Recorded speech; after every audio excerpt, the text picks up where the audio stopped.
back to another exciting episode of Leadership in an Urban Market. I am truly excited to have a wonderful, dynamic guest, as I do each and every show. And why leadership is important, whether it's in an urban market or not, is because leadership is the catalyst of all things transformational, right? There's always a discussion, are leaders made or are leaders born? And when I was going through school, I struggled with that.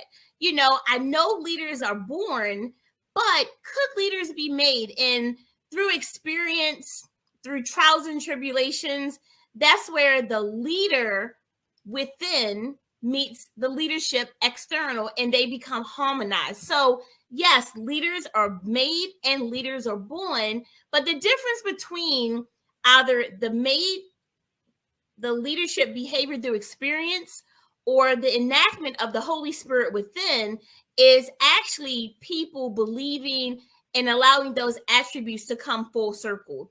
And when we're able to create a relationship between that innate leader and that external leader, then the best person of who we are shows up, or at least it tends to show up. So I have a wonderful guest today that I'm truly excited to hear from and learn more about. We've been connected in so many platforms for about 9 years now and have never had the opportunity to really sit down and have a conversation. Well, guess what? No more. I'm excited to have my guest come on.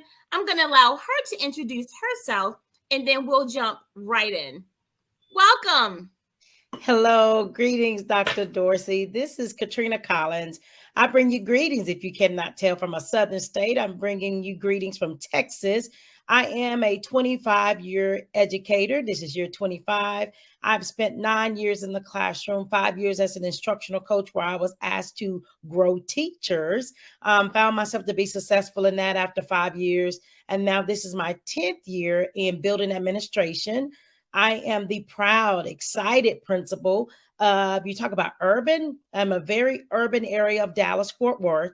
It is nestled in what we call the Lake Highlands community. And we have 33 to 35, depending on what day you check our enrollment, home languages spoken at Skyview Elementary. We are 95% economically disadvantaged, but we use that term to flip it and say those are our opportunities for growth. So our campus, we tell teachers that are interviewing, that are consider joining us, if you love diversity, if you can take your personal biases and leave them in your car and walk into our building and understand that you're not just pulling a small group of scholars, that when you pull that group to your back table, you have to look at it as this is my opportunity to change the trajectory of an entire scholar's life. So yes, we call them scholars because we tell them when they enter the threshold of Skyview, they are now thinkers. When I walk into the music class, I greet them as musicians. If I'm in a math classroom, I call them mathematicians. And I'm at PE, Dr. Dorsey knows about this. I greet them as athletes. I want them to know they are the same individual, but depending on the setting, that is how we will address them. But all day long, they walk into Skyview Elementary, they are scholars. Yes, and absolutely. And what I love about how you describe the cultural manifestations and positivity of the school that you work in is the diversity. I remember when I was doing my master's program on the Eastern Shore of Maryland, and I went to the University of Maryland Eastern Shore, but I did my internship as a school counselor in a city called Pocomoke Elementary. And of course, back then, diversity wasn't as widely known or advocated for as it is right now. But I remember the diversity in the elementary school. I mean, from young and excited, and they were hungry to learn so much about the other cultures. And it wasn't a Black thing. It wasn't a white thing. It was the Asians and the Indians and the Native Americans and all of those other cultures. That's truly part of the melting pot that was so exciting to learn from. And I did a heritage week, and they were able to do their own dishes. And the one part that I love about leadership is that you teach and learn, and that was such an exciting learning experience for me. So I can only imagine the excitement that takes part in your building each and every day. And if you don't follow Katrina Collins on Facebook, I am going to encourage you to do so. I'm not into promotion, but when she tells you she dance and there's a language, this is what you see every day. And this is why I'm speaking with her, because she to me is an epitome of transformation and charismatic leadership. So Miss Collins, my first question to you is, education today is quite different from what we know coming through. What is your opinion on the state of education globally, and especially as it relates to Texas and maybe some other parts of the world that you are familiar with, that where education takes place? I would say one, I am so pleased that our parents that we have at Skyview, from born in the US to fresh out of a refugee camp, our parents really value what we can bring. Now, the key secret to me for an educator, my job is to teach parents how to advocate for their scholars. So if I have scholars that parents maybe did not attend high school fully, they did not graduate college. One, we have to eliminate the barrier of parents feeling intimidated by the school setting.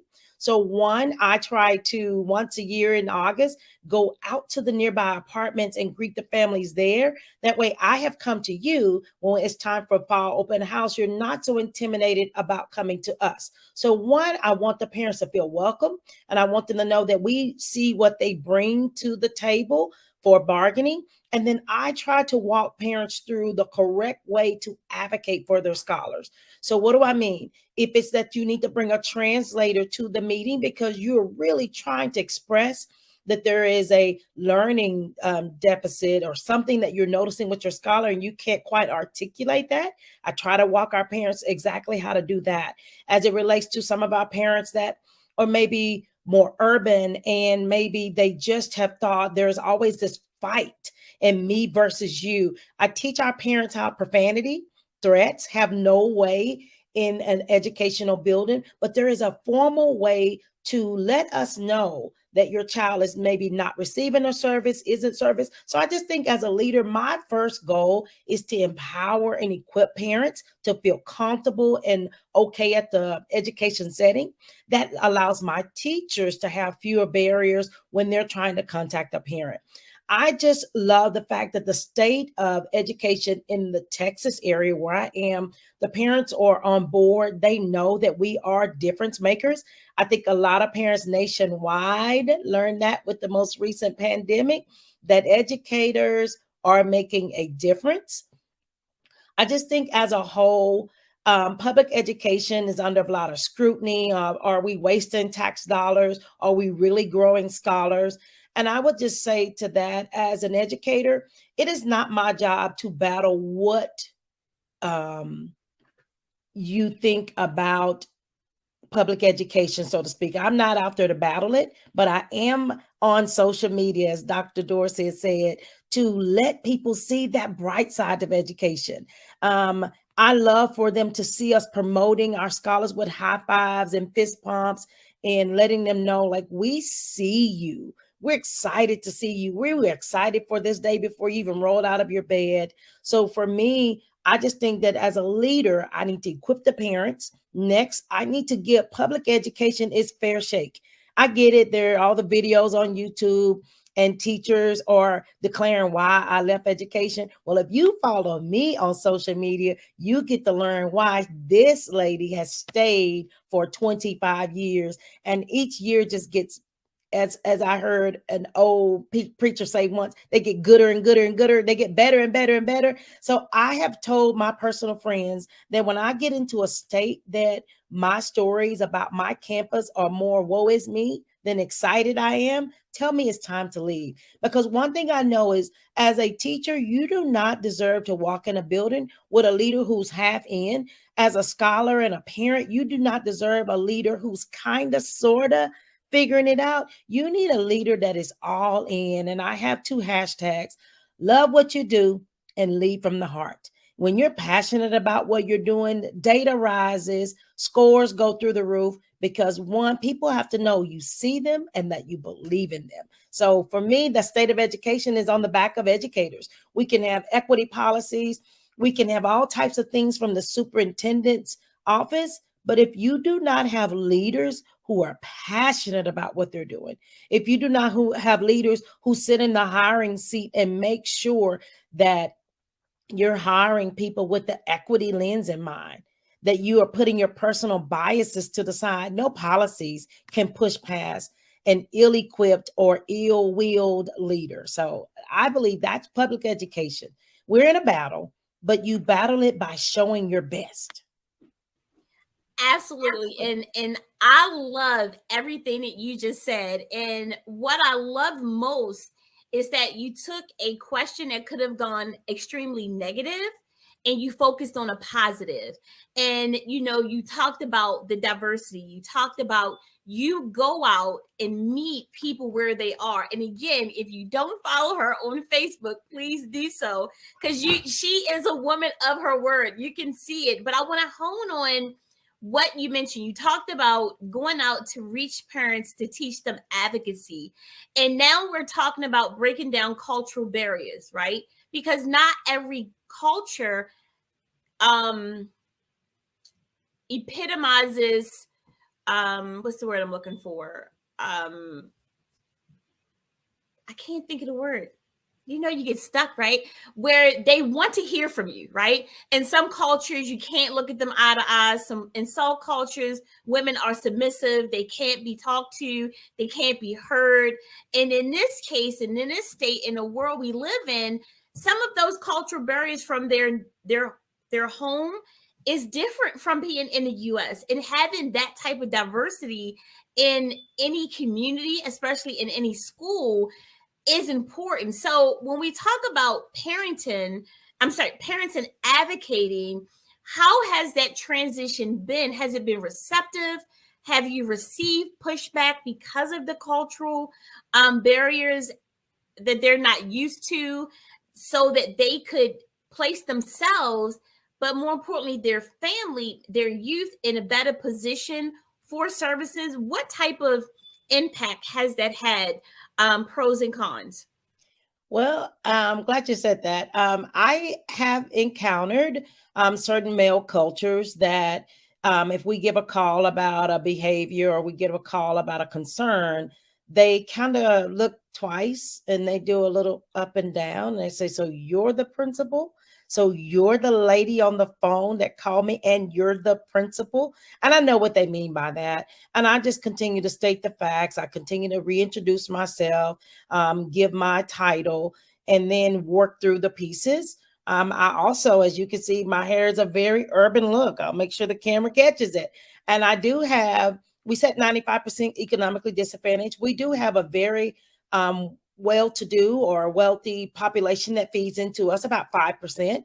And I've had some of that population that walk in and same thing, they kind of give me the eye up and down and say, "Well, she's professionally dressed. I'm going to go past her hair. I can see it. It's not said."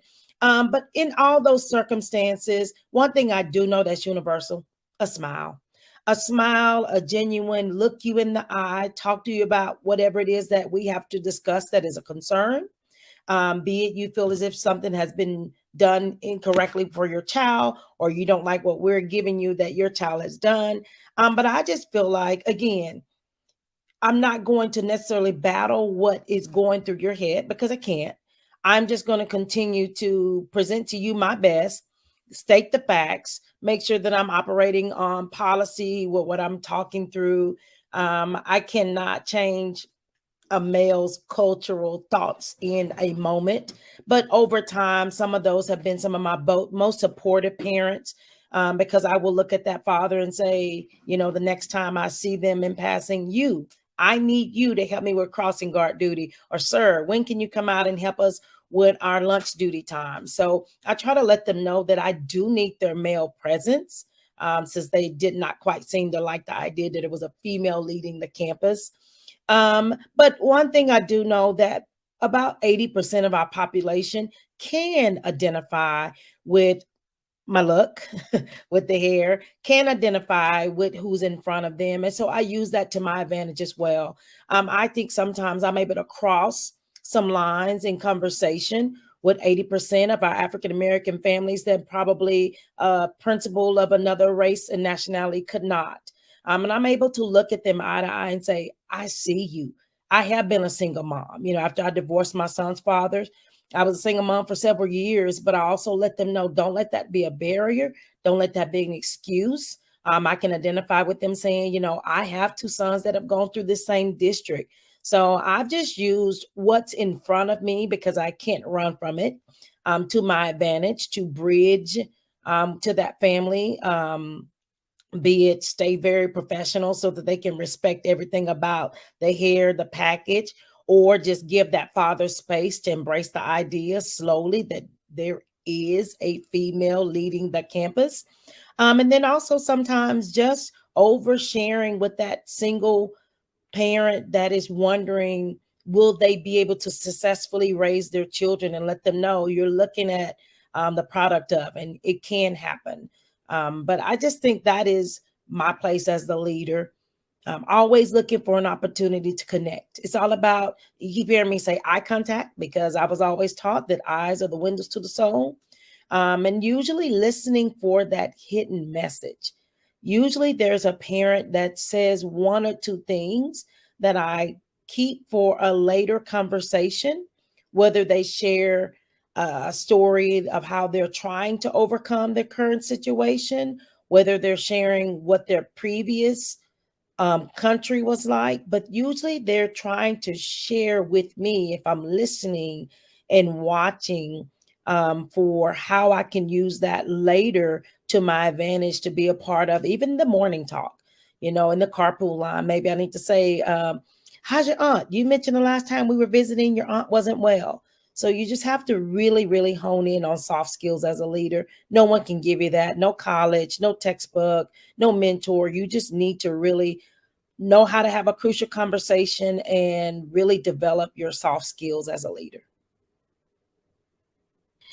And I love exactly what you talk about. And oftentimes when I'm speaking with my employees, I'm just speaking with people in general, what we tend to lose as individuals is the humanities of life.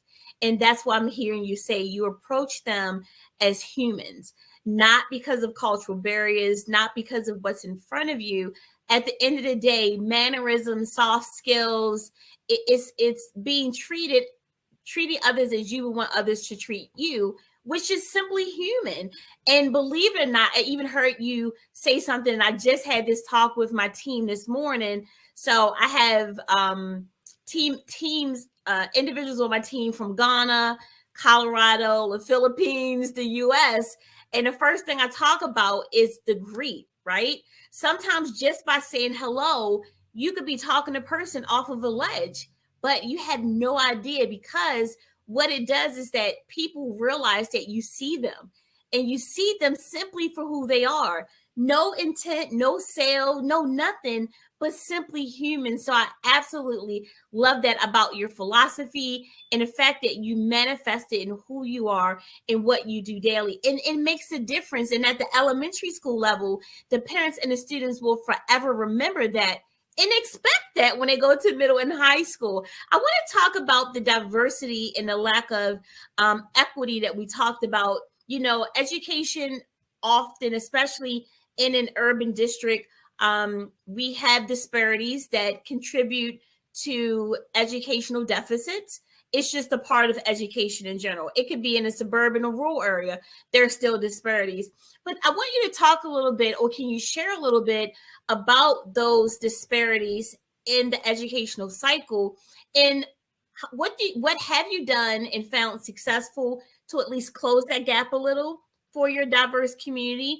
And what are some of the pain points that you're still working on, that's part of your strategic plan for this year?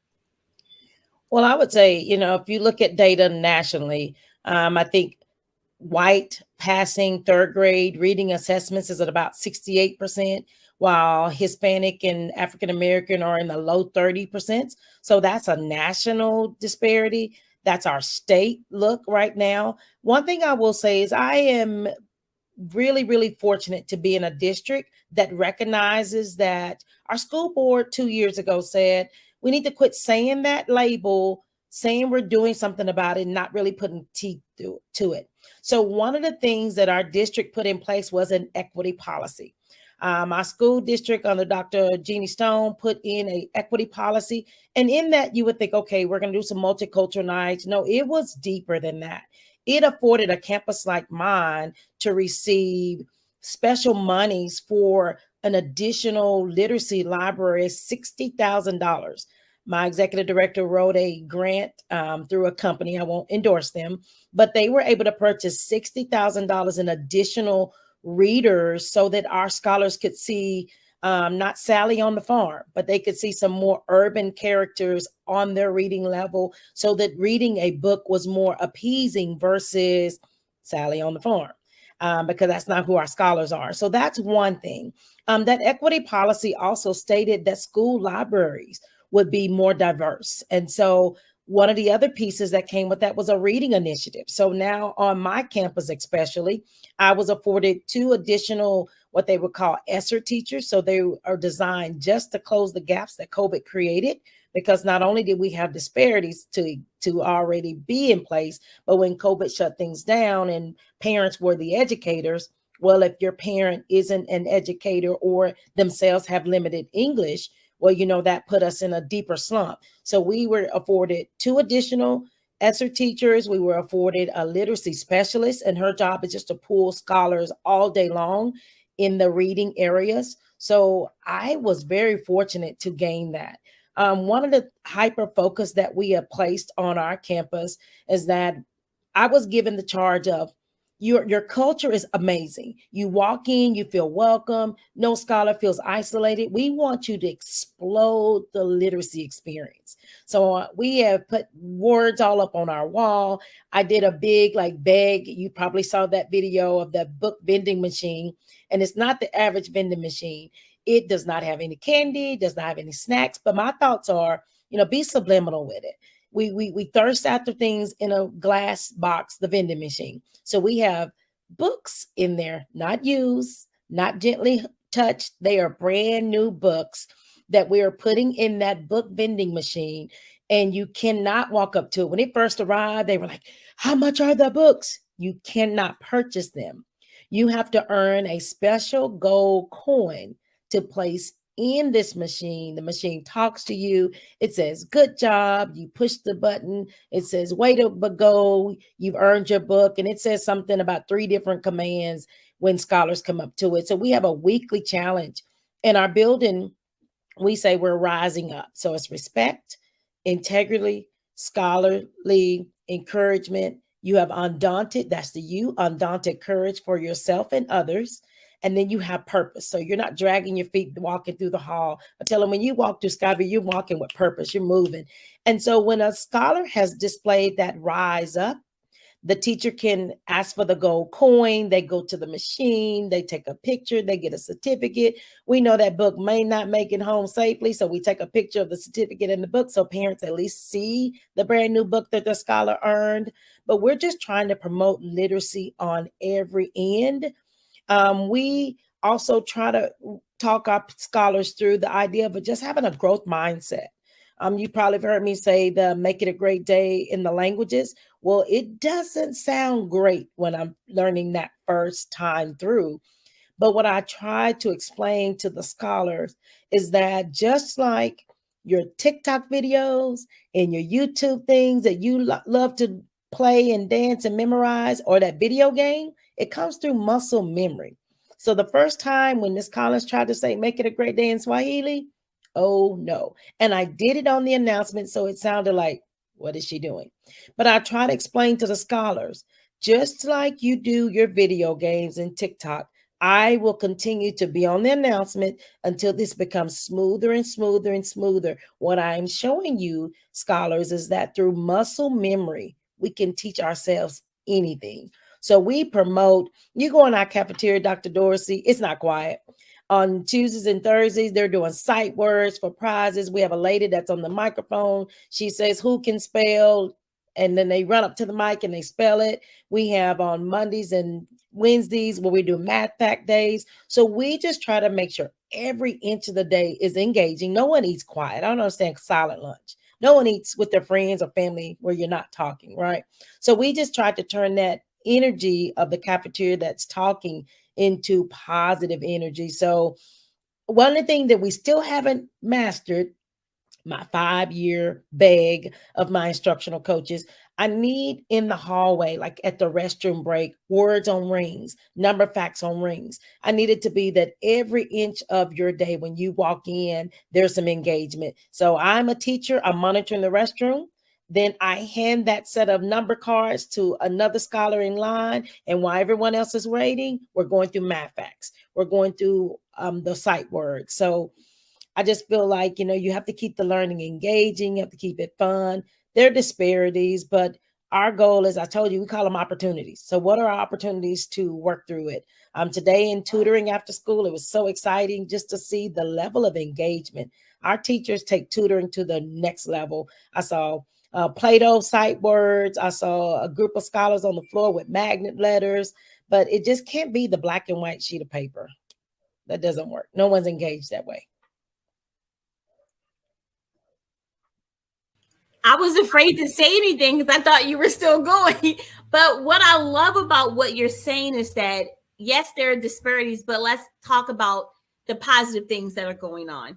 Let's talk about the amazing transformation that is happening. And one of the things that we found as an educator of 30 plus years, your 25-year history, and for all that are watching or listening to this show, we understand that it may be phenomenal in one part of the educational pathway, but there may be some breakage along the way. So the pathway from elementary, the students will go from a very charismatic leader such as yourself, very engaged, very hands-on, to now middle school, where they may very well encounter the opposite. And then high school. So along the way, their character, their ethics, their approach, their morals, their values to education will absolutely change. In your district, what type of systemic conversations and communications take place so that there is more of an equilibrium across the elementary, middle, high, and them exiting, as opposed to a disconnect? And let me give you an example. Here in our districts, we have a city and a county. Some live on a line. In a city, our schools or the schools are run like corporate offices. All principals, the superintendent is really the CEO. The principals have complete autonomy of what happens in their school. A student can go from a school less than 2 miles from another school, and the setup is completely different. So although they're all under the same jurisdiction, the approaches could be very different. And when the approaches are different, the impact on the students are quite different. Where on the county level, where I actually live, we have a superintendent, we have deputy superintendents in charge of districts, we have executive directors, which sound like what you have. And so there is more of a continuity, although you might have some disparity based off of magnet schools or magnet programs or something like that, where a student can come from one part of the county to the other part of the county and have some continuity and congruency moving forward.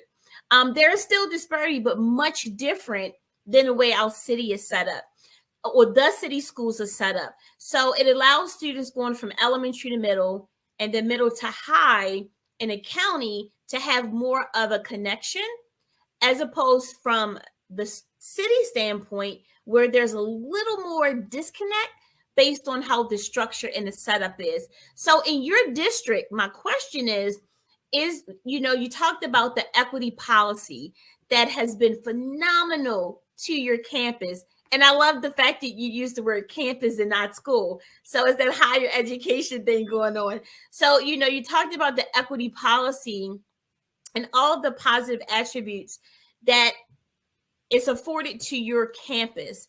Is that the same for the feeding schools in your district where the students will move from you to go to them? Or is that something that your district and your school is still working on so that there is some type of continuity and equity as much as possible in that systemic pathway?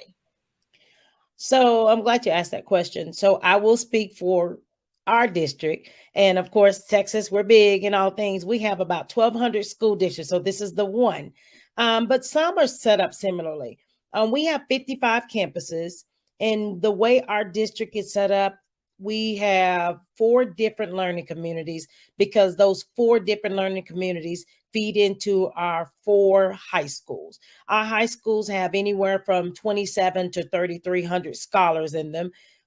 In our learning pattern, there are about 12 elementary campuses, two junior high campuses. Those campuses have seventh and eighth graders. Our elementary campuses, or mine especially, has pre-K 3 through sixth grade, about 700 scholars.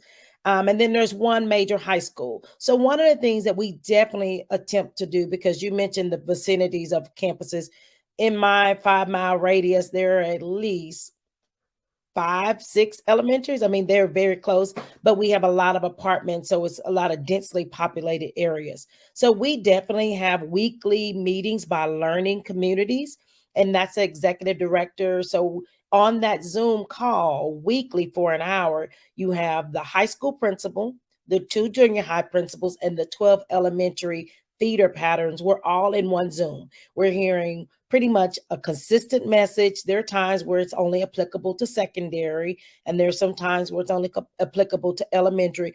But the policies of the district and pretty much even our classroom management behavior, I won't promote one, I'm trying not to say it. We use the same uniformity throughout all the elementaries.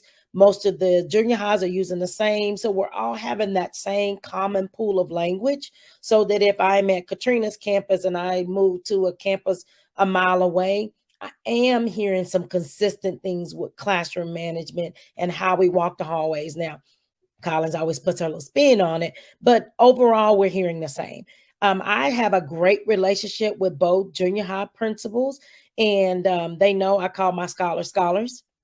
And over the last 3 to 4 years, they've been able to give us compliments that we can really tell that your sixth graders are headed into seventh grade, ready to listen, actively engaging. We have really, really, really tried to have our scholars work on their soft skills. So for the first 6 weeks of school, where we would normally have like community meeting or talk as a classroom, we've really used that time to have our scholars work on eye contact with any adult that has a badge on in the building, a handshake that's firm. So for our young scholars, we call a fish like too flimsy. And in Hercules, you're trying to break the person's hand. And for our older scholars, we tell them 0, you barely touched them, like you didn't really care to. 10, you're trying to break their fingers. But we try to walk them through that 50 handshake or that firm handshake and making eye contact, so that if Dr. Dorsey was to walk into a Skyview classroom with me, a teacher should have already selected an ambassador, that when you and I walk in, there's going to be some scholar that walks up and greets and says, "Good morning, welcome to Miss Smith's class. How are you today?" And they make eye contact and they give their name. So that's one of the things that the junior high campus told me that they could definitely tell that we have been working on that.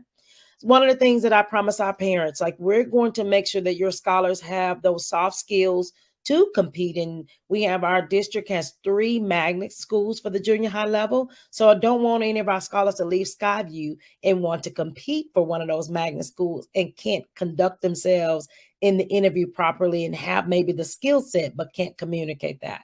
So that's some of the things that we do. But as a campus, that equity policy is good for all 55 campuses. And even though we have 4 different learning communities that feed into 4 different high school, there's some basic principles that are uniformed throughout the entire district. And it's just an expectation. Um, Energy and the different ways that people lead their campus, of course, is their way. But we're all following that same code of conduct and policy. And I love the fact that you said you examined or you shared how many 12 elementary principals, junior high school, your executive director. So there is no level left behind, so to speak, right? And everyone is hearing, even though they have their own cultural differences, which they should, because as you escalate up, things change. There's more of an expectation and accountability on the part of the youth. You know, they're breaking outside of their shells, the umbilical cords are being cut. But what they're hearing, as you stated, is some of the same common language and expectation. And that is phenomenal, because what they'll hear in the real world is what you've planted in the elementary.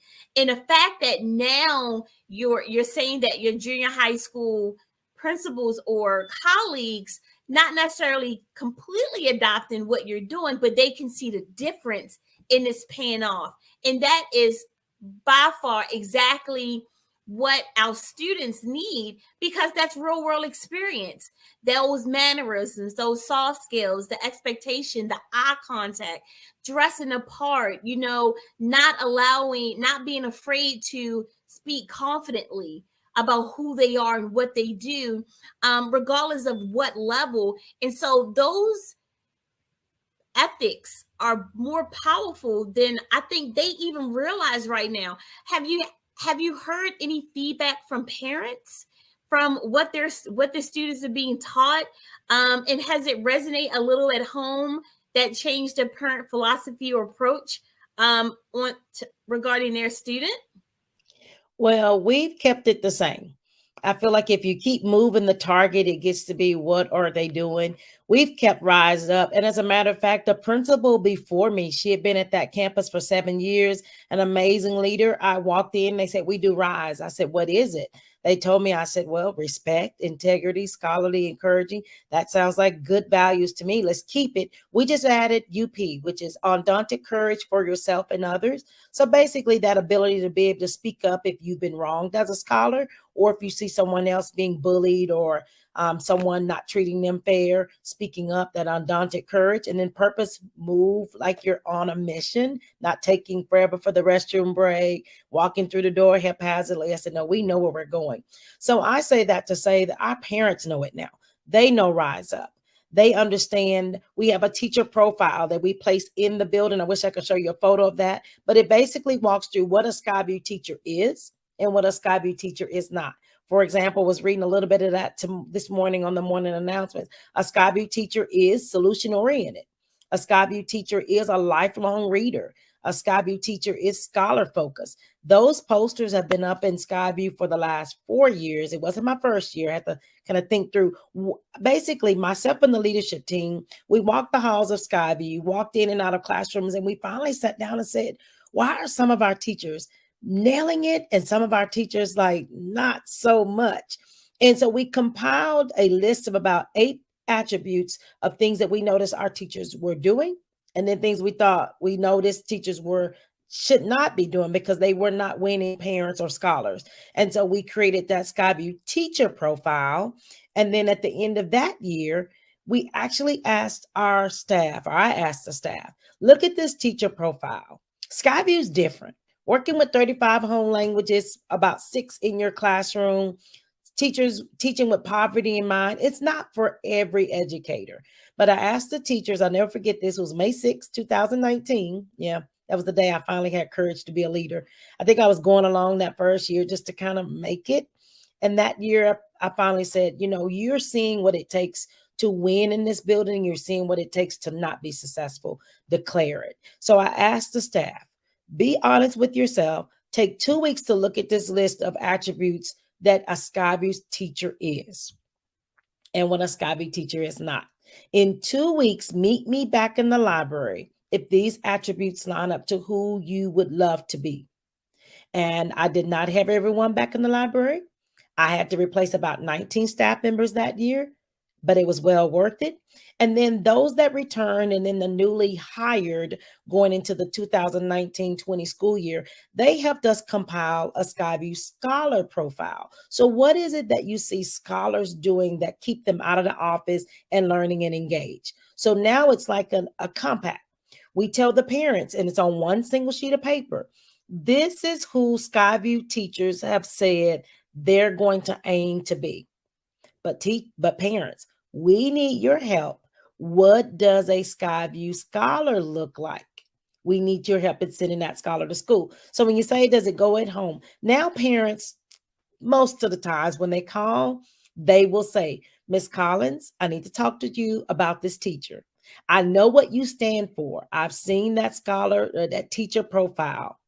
And so this is what the teacher, in their opinion, is exhibiting that does not line up with our teacher profile. So I think it's very transparent, and those posters are up throughout the whole building, several hallways, as a reminder, this is what I am and this is what I am not for the teacher and the scholar. And so I think just for our parents, they know who we are. They know our brand, they know our identity, and what we're trying to bring across to their scholars and what we need the scholars in turn to bring to us. So our parents pretty much can rattle off the Rise Up.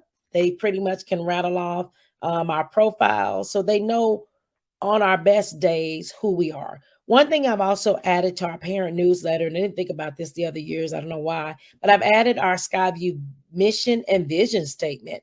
I think it's important that we kind of keep those things on maybe one wall in a building or kind of locked in some cool little book from time to time. But I thought it was very important on our Campus More, our newsletter, to share with the parents. Every week is at the very bottom. What is our mission and what is our vision? Just to keep us all very aligned and just succinct in what we are attempting to accomplish. But I tell the parents every time, I can't do this without you. Don't look at me in the carpool line or walking into a parent event and say, I'm fine. I'm fine. And there's really something going on. Now, there is a way to advocate without profanity or threats. I say that because we have really had to hone in on that over the last 5 years. But I tell the parents, advocate to us so that we can address your concerns and really know that we're meeting the needs for your scholars. So I think the biggest piece is we've been transparent and our parents know who we are and what we're aiming to become. Where did I go? There I am.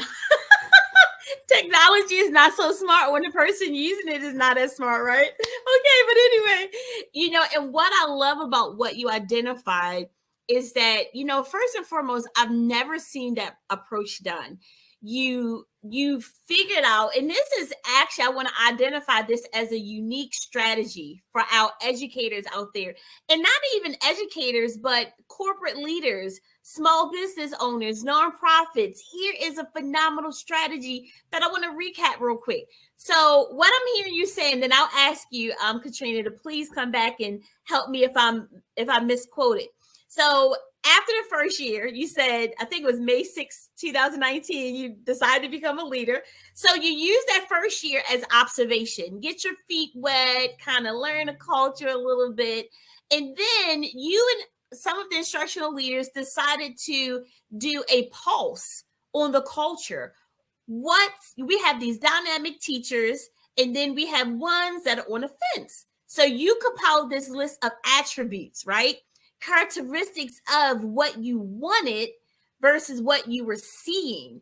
And then you gave it to your audience. You gave it to your frontline workers. Look, this is what we're seeing. And you make the decision on if this is something you can rise up to. And in that, it eliminated you from having to fire people, write people up, have a negative impact on their file. They left, and then you came back and you elevated your culture as a school because you took time to do it, almost like a 360 assessment of what you wanted. And then you turned around and took it to a next level, and you did it with your students. This is what a scholar looks like, right? And then you reached across the party line and you got parents involved. Who does that? Well, Katrina Collins does that. And it's phenomenal because that approach is outside of the box thinking. And so, culture strategists or business coaches or people trying to figure out how to unify the culture of any platform you're in, here we are, right? And so, okay, what part of that did I mess up, or did I?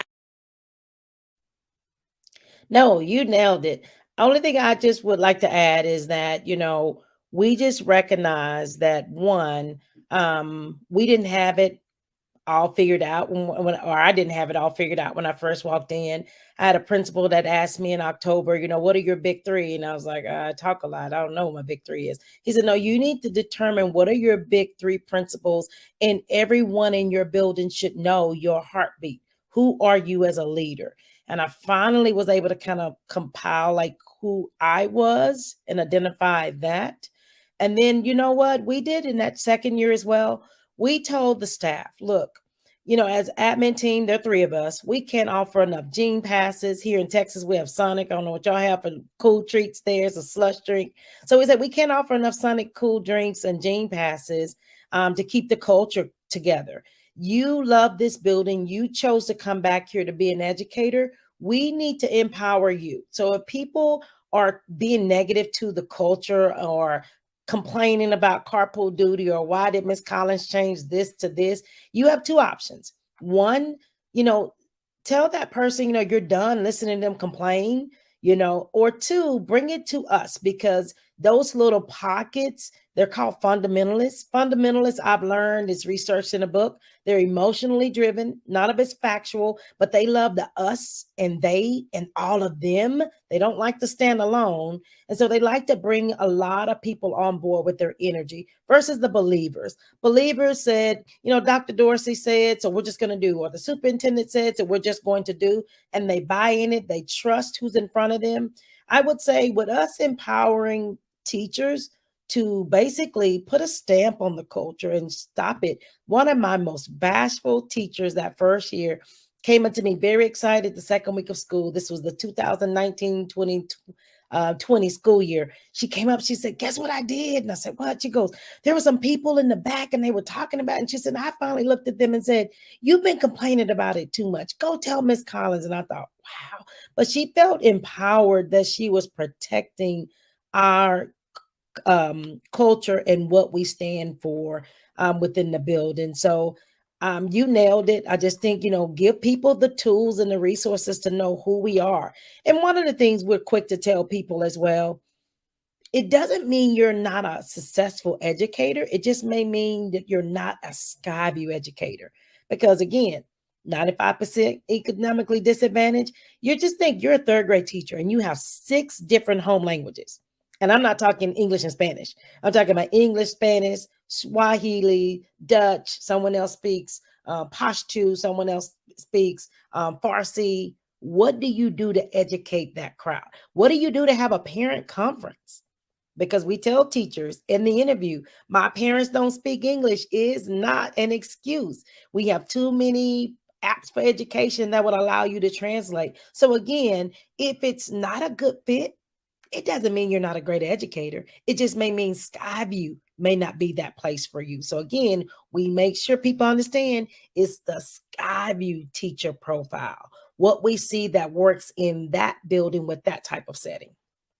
It's funny because when you were talking, you said, my thing was conform or leave. It's just that simple. Either you're going to buy into the culture or there are other options that are out there, but we have to protect the home front. And that's the part that what I love so much about the diversity of the world. You learn along the way. We're not all knowing in any subjects as educators, as leaders, regardless of the title, we're still learning. And as long as we wake up every single day, that means our journey is not over, because someone somewhere is giving somebody the HE hockey stick L and they're not happy.